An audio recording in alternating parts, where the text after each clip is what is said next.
믿음이 강한 우리는 마땅히 믿음이 약한 자의 약점을 담당하고 자기를 기쁘게 하지 아니할 것이라. 우리 각 사람이 이웃을 기쁘게 하되 선을 이루고 덕을 세우도록 할지니라. 그리스도께서도 자기를 기쁘게 하지 아니하셨나니 기록된 바 주를 비방하는 자들의 비방이 내게 미쳤나이다 함과 같으니라. 무엇이든지 전에 기록된 바는 우리의 교훈을 위하여 기록된 것이니 우리로 하여금 인내로 또는 성경의 위로로 소망을 가지게 함이니라.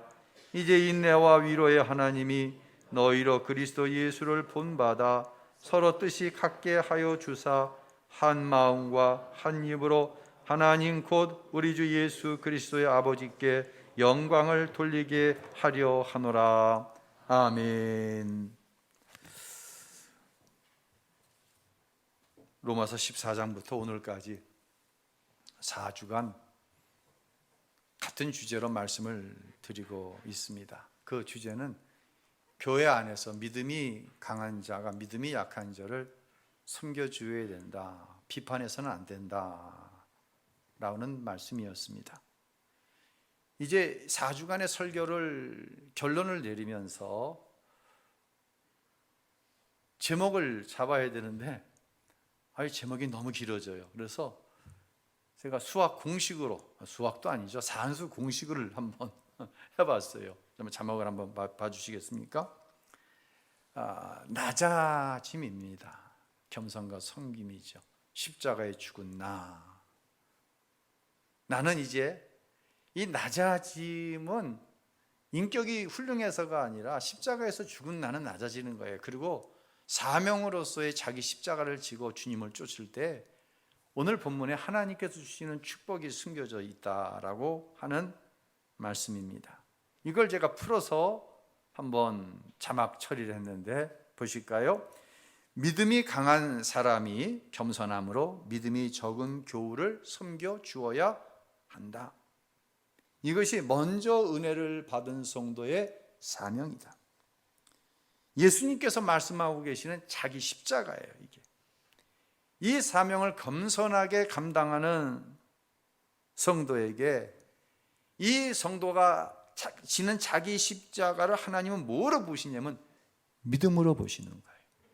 여러분, 사명이 없는, 자기 십자가가 없는 믿음은 없어요. 이 믿음으로 하나님이 우리를 기뻐하시고 하나님이 기뻐하시는 이 성도에게 하나님은 상을 주신다라고 하는 게 전체적인 맥락이고 오늘 드릴 결론의 말씀이에요. 그래서 오늘은 좀 여러분이 피부에 와 닿게 적용으로 좀 설교를 해 나가도록 하겠습니다. 강한 자가 약한 자를 섬겨준다고 하는 거, 저는 카페인이 있는 커피를, 녹차를 마시지 않습니다. 홍차도 마시지 않습니다. 10년이 넘었습니다. 카페 목사님들하고 같이, 성도님들하고 같이 갈 기회가 있으면 요즘 카페라테, 모카, 아메리카노, 카푸치노 별게 다 있잖아요. 커피 종류가 이렇게 많아요? 다음도 여기 보는데 전 이쪽이 보고 있는 거예요.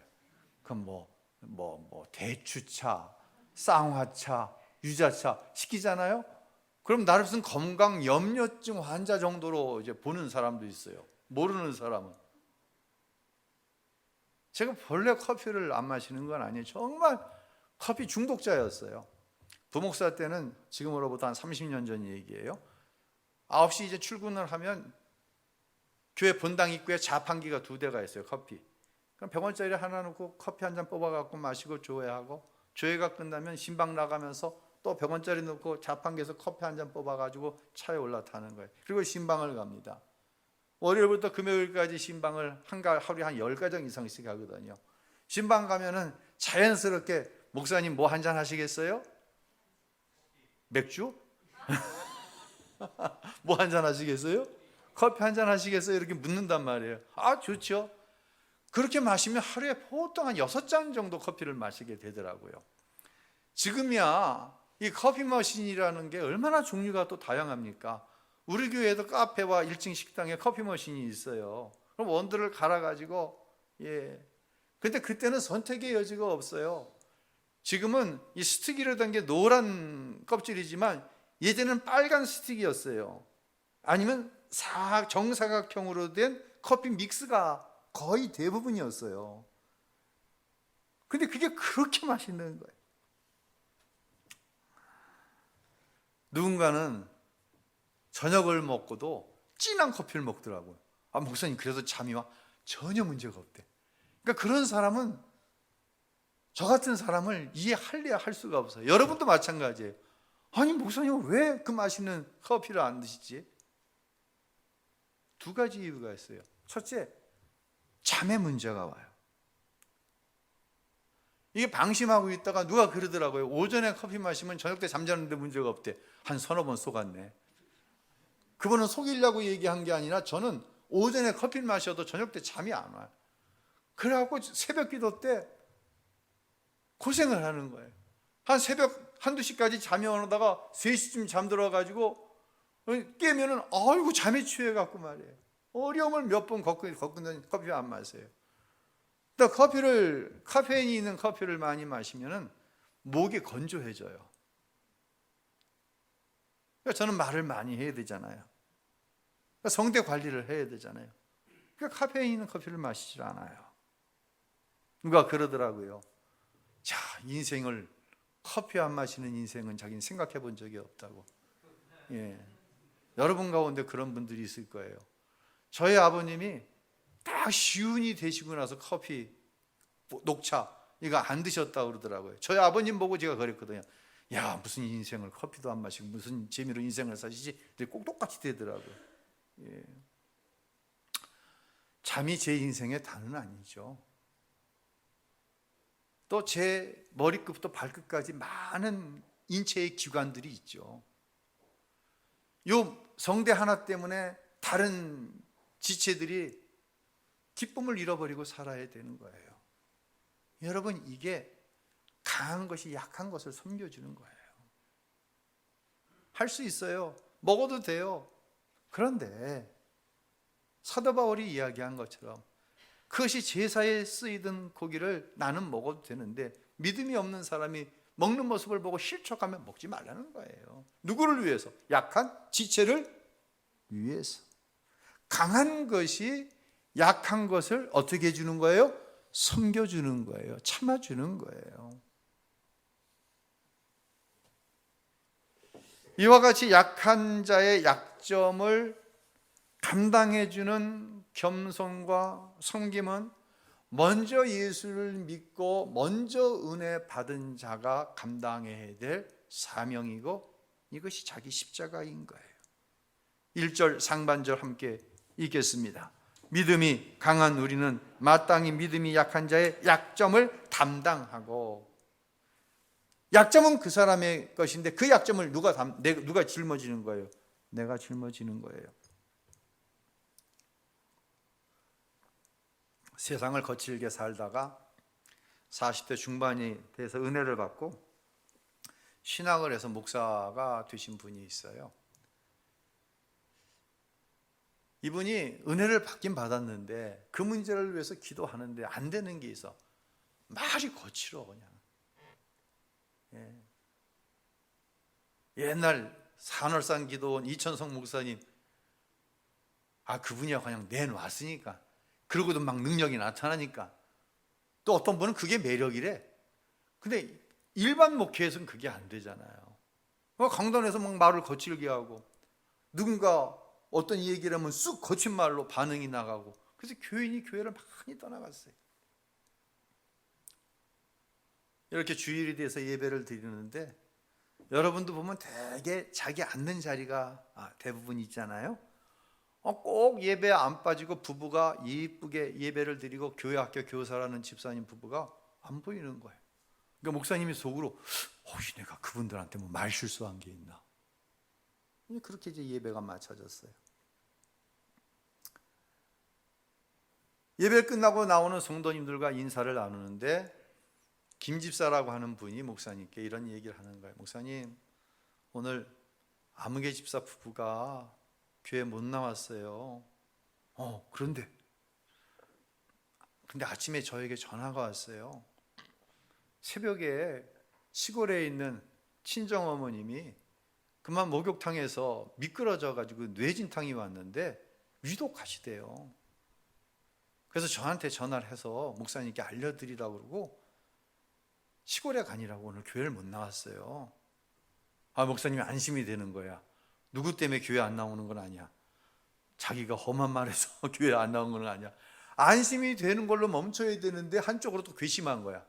아니, 친한 김 집사한테만 전화를 하고 내가 뻔히 예배 시간에 자기들 안 보이면 염려할 거 알면서 나한테는 연락도 안 해? 그러고 돌아서서는 나오지 말아야 될 말이 나온 거예요. 그냥 돌아오는 길에 자동차 타이어 뻥크나 나라. 이래버린 거예요. 그 순간 누가 의식이 돼? 뒤에 김 집사가 있는데 돌아보니 아니나 다를까 김 집사가 그대로 다 듣고 있었어요. 목사님이 후회를 하는 거예요. 밤새도록 잠을 못 이루면서 두 가정 또 떠났다. 누구네 가정, 누구네 가정. 김 집사님 가정.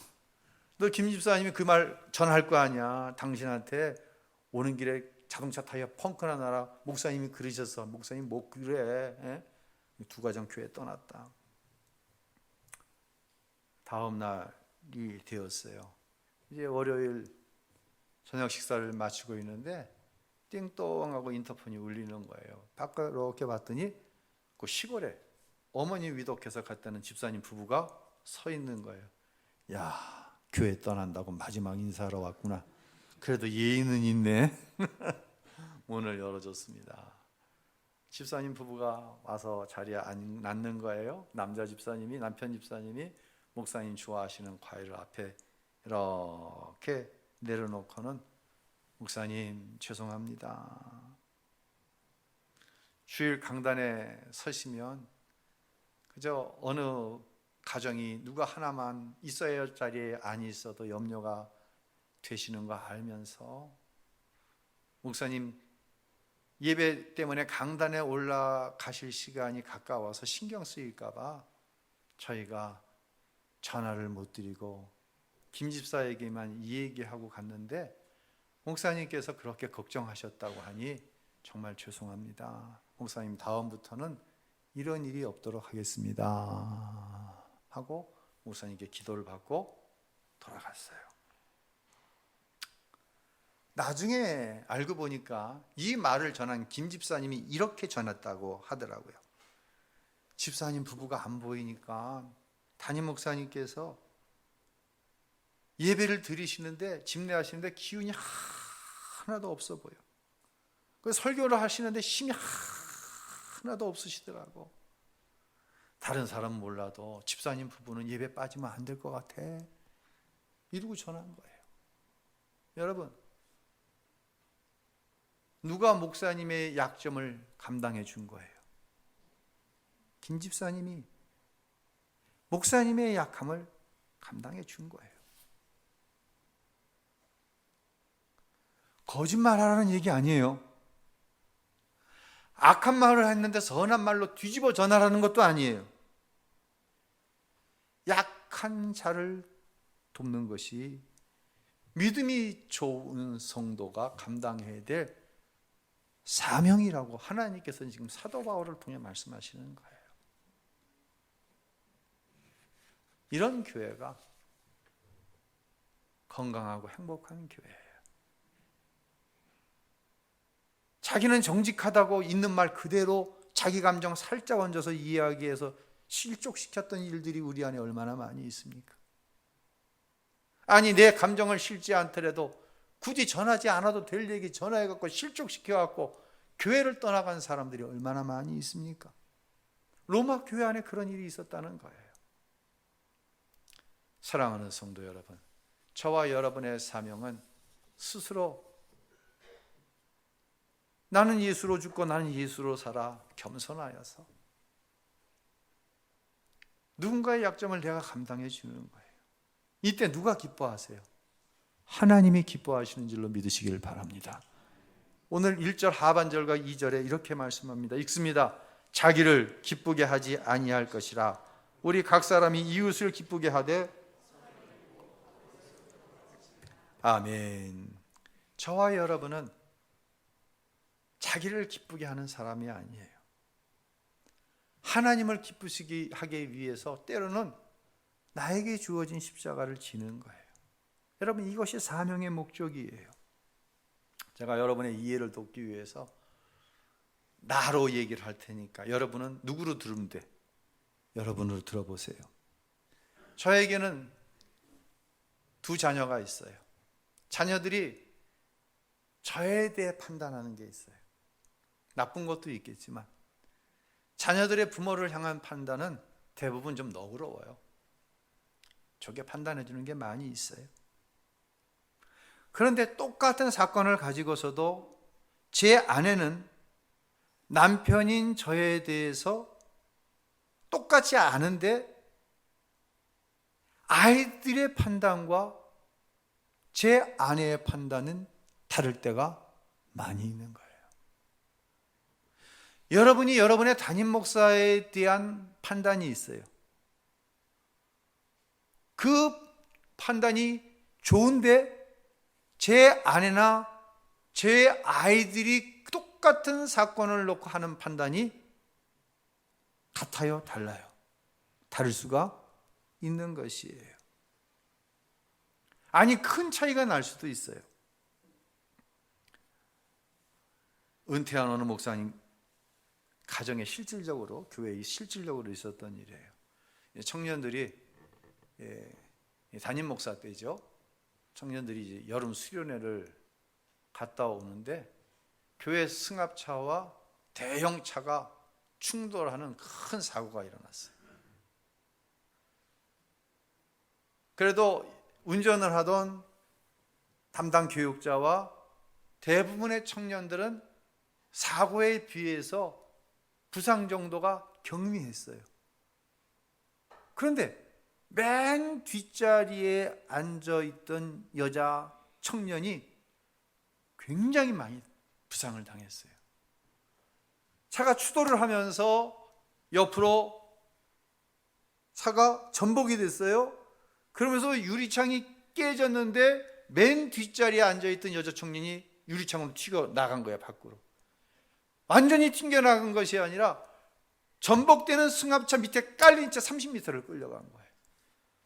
그래서 이 여자 청년 몸의 절반이 심각한 부상을 입었어요. 목사님은 이 보고를 받고 전도사님께 전화로 물었어요. 그 청년이 누구냐? 그 청년이 누구라는 얘기를 듣고 담임 목사님이 이렇게 이야기를 했습니다. 제일 많이 다친 청년이 내 딸이니 다행이다. 여러분 얘기로 들어보세요. 담임 목사로서 책임감 있는 말일 수 있어요. 그 말을 들은 교인들은 참 우리 목사님 훌륭해 라는 말을 들을 수도 있어요. 그런데 옆에서 그 말을 함께 들은 목사님이 전화기에 대고 제일 많이 다친 청년이 내 딸이니 다행이다 라는 이 남편의 말에 사모님이 너무 큰 상처를 받았어요. 남편이 어떤 의미로 말을 했는지 100% 이해를 해요. 하지만 사명이란 게 이런 것인가? 평생 사명을 감당해왔지만 그것이 내 자식의 문제가 되니 사명이란 것이 이런 것인가? 아파도 아프다는 말도 못하는 것이 사명인가? 사모님이 마음에 큰 상처를 받고 목회에 대한 회의를 가지게 됐어요. 사모님은 결혼하고도 그 딸에게 아빠가 했던 이야기를 하지 못했어요. 교인의 자녀가 아닌 자기 딸이 다친 게 다행이라고 말해 존경받는 것도 나고, 평생 함께 목회를 하면서 신자들 듣기에는 좋은 말이지만 그 말이 아내에게는 비수가 되어 잔인한 말이 되어 꽂히게 한 것도 나고, 사고 후유증으로 고통스러워하는 딸을 보면서 살아야 하는 것도 나인 거예요. 여러분, 이게 나예요. 이게 여러분이에요. 우리가 이렇게 사명 때문에 쥐고 가는 것이 뭐예요? 이게 자기 십자가인 거예요. 오늘도 여러분은 아침 일찍부터 나의 기쁨이 아닌 하나님의 기쁨이 되기 위해서, 하나님을 영화롭게 해드리기 위해서 나의 기쁨, 나의 즐거움은 뒤로 한 채 예배하며 믿음으로 사명을 감당하고 있는 거예요. 여러분, 사명 즐거운 거 아니에요. 사명 힘 있는 데까지 감당하는 게 아니에요. 큰 사명이 아니에요. 그것은 자기 십자가가 아니에요. 자기에게 맡겨진 사명, 자기 십자가를 지기 위해서 스스로 약한 자가 되는 게 사명이에요. 그리고 믿음이 적은 자를 도와 하나님을 기쁘시게 하는 게 사명이고, 이게 우리가 지금 지고 있는 자기 십자가인 거예요. 그런데 기억하세요. 만약 14장으로 로마서가 비판에 대한, 약한 자를 돕는 것에 대한 말씀으로 끝나버렸다고 한다면 참 힘들 뻔했어요. 이 14장, 15장, 14절까지 설교를 할 때 이 비판의 내용이 많이 나오거든요. 그런 얘기를 하더라고요, 목사님들이. 로마서 강의할 때 14장, 15장 어렵다고. 왜 어렵냐고 그러니까 자꾸만 비판하지 말라고 하니 목사님이 교회에서 신자들 말하는 거 못하게 막는다고, 그런 얘기가 들리더라는 거예요. 언론을 차단한다고. 그런 얘기 아니에요.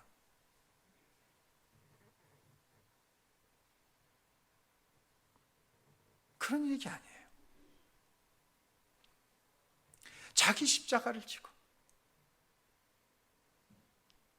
겸손함으로, 믿음으로 사명을 감당하는 자에게 주시는 분명한 축복이 있어요. 믿음이에요, 이게. 여러분, 믿음이라고 하는 단어 쉽게 사용하지 마세요. 믿음이라고 하는 단어 함부로 사용하지 마세요. 다시 말씀입니다. 믿음은 나는 예수로 죽는 거예요. 나는 예수님과 함께 사는 거예요. 그리고 스스로 낮은 자, 스스로 작은 자가 되어 믿음이 작은 자를 섬겨주는 거예요. 그것을 사명으로 알고, 그걸 자기 십자가를 알고 주님 가신 길을 쫓아가는 게, 이게 믿음이에요. 믿음 함부로 사용하지 마세요. 하나님은 이 믿음에 분명한 상을 약속하고 계세요. 히브리서 11장 6절 함께 읽겠습니다. 믿음이 아니고서는 하나님을 기쁘시게 할 수 없습니다. 그러므로 하나님께 나아가는 사람은 하나님이 계신 것과 하나님은 그분을 간절히 찾는 사람들에게 상 주시는 분임을 믿어야 합니다. 아멘. 이 상의 내용이 뭐예요? 그대로 더 보세요. 하나님이 계신 것이 믿어지는 게 상이에요. 깨달을 수 있기를 바랍니다. 이영표 선수가 있죠. 축구 선수. 참 성실한 선수예요. 지금은 구단주가 되었어요. 저 강원 FC의 구단주. 지금은 모르겠어요. 얼마 전까지만 해도 구단주였고, 대한축구협회 부회장까지 아마 하다가 요번에 불미스러운 일로 인해서 스스로 자리를 박차버렸더라고요. 아주 독실한 크리스찬이에요. 2014년 브라질 월드컵이 끝난 뒤에 가족들과 함께 3년째 캐나다에서 살고 있었을 때 있었던 일이에요. 이 캐나다에 UBC라고 하는 아주 명문 대학이 있습니다. 캠퍼스에서 혼자 커피를 마시고 있는데 한 청년이 지나가다가 이영표 선수를 알아본 거예요. 사인 한 장 해달라고. 사인을 해주고 나서 갑자기 저 청년에게 좀 복음을 전했으면 좋겠다라는 생각이 들었어요. 나랑 차 한잔 하자. 얼마나 영광이에요. 이영표 선수하고 커피를 마시게 됐는데, 이런저런 이야기를 나누다가 혹시 신앙이 있냐? 저는 신앙이 없습니다. 그러냐고. 난 하나님을 믿는다고. 난 살아계신 하나님을 믿는다고. 근데 이 청년이 바늘구멍도 바늘도 안 들어가는 거예요.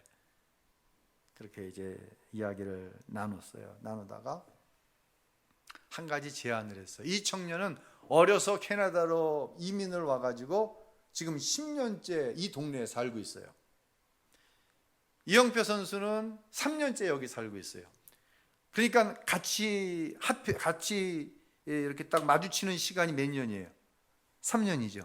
이 청년은 10년이지만 3년 동안 몇 번 만난 거예요 지금? 한 번 만난 거예요 지금 처음. 일부 예배 참석했는데 담 얘기하면 안 되지. 가만히 있어요. 예. 이게 3년 동안 같이 살았지만 마주친다고 하는 게 이게 쉬운 게 아니에요. 그래서 어떻게 하면 하나님을 믿겠냐고 내가 그럼 제안을 하나 하겠다고. 일주일에 청년과 내가 우연히 3번 만나면 하나님 살아계신 걸 믿겠냐고. 아니 청년이 생각하기에 3년 동안 한 번 만났는데 일주일 동안 만날 확률이 얼마나 돼요? 거의 없잖아요. 청년이 속으로 웃으면서 이 양반 웃기다. 그래 3번 만나면 그거 하나님이 하신 일이라고 내가 믿겠습니다. 몇 번 만날게요? 틀린 답을 얘기하면 듣고 얘기하면 틀리는 거예요. 4번 만났어요. 4번. 네 번째는 어떻게 만난 줄 알아요? 이영표 선수가 자기 이제 부인 야간 운전 연수를 시켜주기 위해서 차를 같이 타고 가다가 신호 걸린 거예요. 횡단보도로 사람들이 건너오잖아요. 근데 그 청년이 건너오는 거예요. 창문을 내리고 청년 깜짝 놀란 거예요. 이 청년이 이미 3번 만났거든. 4번째야. 그리고 그 다음 날부터 1:1 성경 공부를 시작했어요. 사랑하는 성도 여러분, 100% 하나님을 신뢰하는 믿음이 없었다고 한다면 일주일 동안 3번 만나면 하나님은 살아계신 것이다. 어떻게 이야기를 하겠어요? 여러분 이거 아무 때나 써먹으면 안 돼요. 지금 이영표 선수는 누구의 나라를 구하는 거예요? 하나님의 나라를 구하는 거예요. 누구를 기쁘시게 하기 위함인 거예요? 하나님을 기쁘시게 하기 위함인 거예요. 누구의 의를 구하는 거예요? 하나님의 의를 구하는 거예요. 더 하시는 거예요. 하나님께서. 이게 뭐예요? 이게 하나님을 신뢰하는 믿음이에요.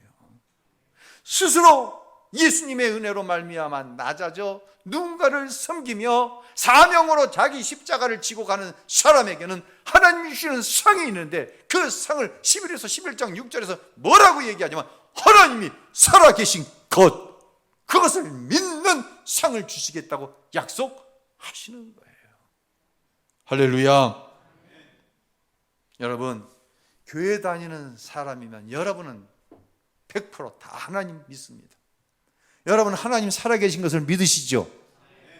그런데 문제는 뭐냐면 부분적으로 믿는다는 거예요. 죄송합니다.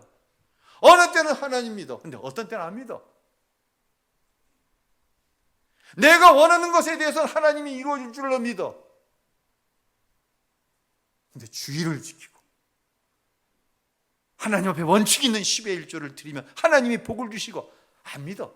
부분적으로 좋은 것만 믿는 거야. 그러니까 하나님 믿는 거야, 안 믿는 거예요?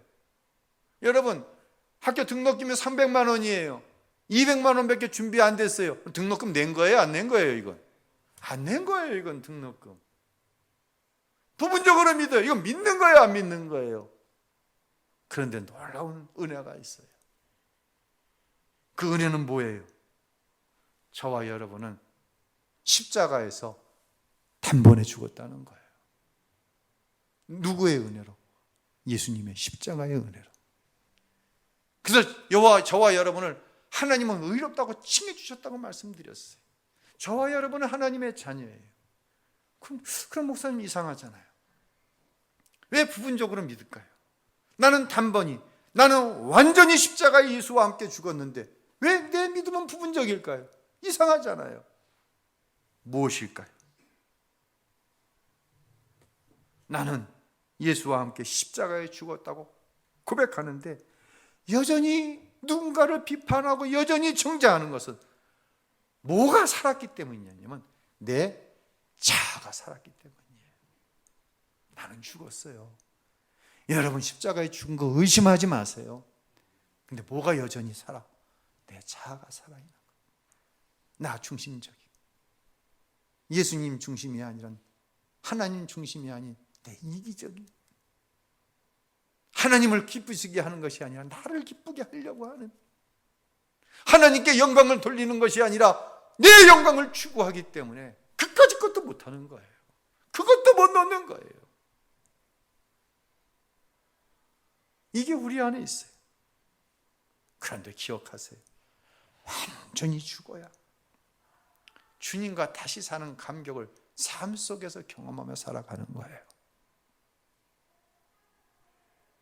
이런 성도가 스스로 낮아져 겸손하게 지체들을 섬김으로 하나님께 영광을 돌리는 거예요.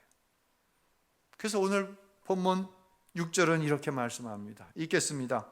한 마음과 한 입으로 하나님 곧 우리 주 예수 그리스도의 아버지께 영광을 돌리게 하려 하노라. 한 마음, 한 입, 예수로 죽은 우리이기 때문이에요. 그리고 누구에게 영광을 돌려요? 하나님께 영광을 돌리는 거예요. 나에게 하고 있는 말이, 내 눈빛이 하나님께 영광을 돌리고 있는지 아닌지 우리는 알고 있어요. 하나님은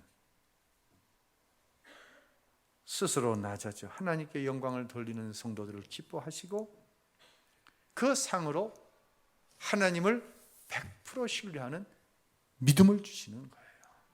아멘. 아멘.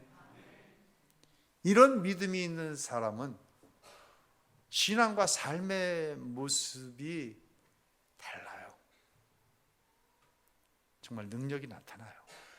그 능력은 뭐냐면, 다시 말씀드립니다.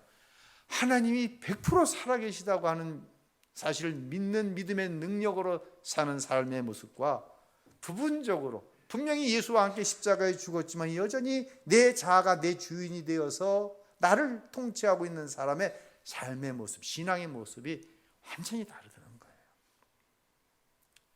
이 말씀이 받아들여지는 거예요. 어떤 말씀입니까?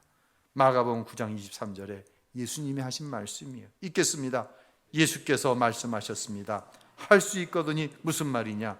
믿는 자에게는 능히 하지 못할 일이 없느니라 하시니. 할렐루야. 할렐루야. 이 말씀이 믿어지면 좋겠어요. 어떤 믿음?